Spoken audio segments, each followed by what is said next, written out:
আমরা এমন একটা স্থানে এসেছি যে জায়গাটা নরসুন্দা নদীর ত্রিমুখী একটা সংযোগ স্থল এবং এই জায়গায় একসময় অনেক গভীর একটা নদীর যে ত্রিমুখী স্থান ছিল।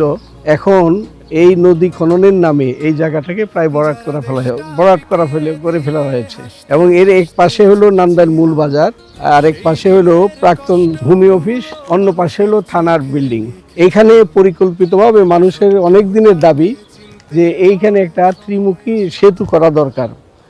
দীর্ঘদিন যাবৎ নান্দাইলের নেতৃবর্গ যারা বিভিন্ন সময় এমপি হয়েছেন তারা মানুষকে প্রতিশ্রুতি দিয়েছেন, কিন্তু আজ পর্যন্ত এটা প্রতিষ্ঠিত না হওয়ার কারণে নান্দাইল টোটাল পৌর শহরটাই একটা অব্যবস্থাপনার মধ্যে আছে এবং এখানে যে সরকারি জমিগুলো এগুলো অনেকে দখল করে বাড়িঘর বানিয়েছে, প্রতিষ্ঠান স্থাপন করেছে, যার ফলে এই নান্দাইল পৌর শহরটাই একটা অগুছালো এবং মানুষের বাসের পরিবেশ নাই। তো আমরা ইনশাল্লাহ এই জায়গায় অবশ্যই এই জায়গাগুলো পুনরুদ্ধার করা এবং নদীর স্থানে ফিরে আনার জন্য এখানে অবশ্যই একটা ত্রিমুখী সেতু নির্মাণ করার জন্য আমরা সর্বোচ্চ চেষ্টা করব।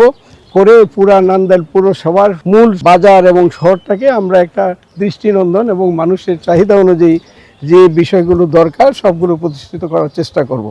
দুঃখ লাগে এত বড় নদী এখন এটা খালও নাই, আবার বাঁশের সেতু দিয়ে আমি এটা অন্তত 50 বছর যাবত এবার বাঁশের সেতু দিয়ে মানুষ পার হয়, আমার বয়স অনুযায়ী আমি সেটা বলছি। এটা উপজেলার নান্দাইল উপজেলা পৌরসভার মূল জায়গা, এই মূল জায়গার ব্যবস্থাপনা দিয়েই বোঝা যায় সার্বিক পরিবেশ কি।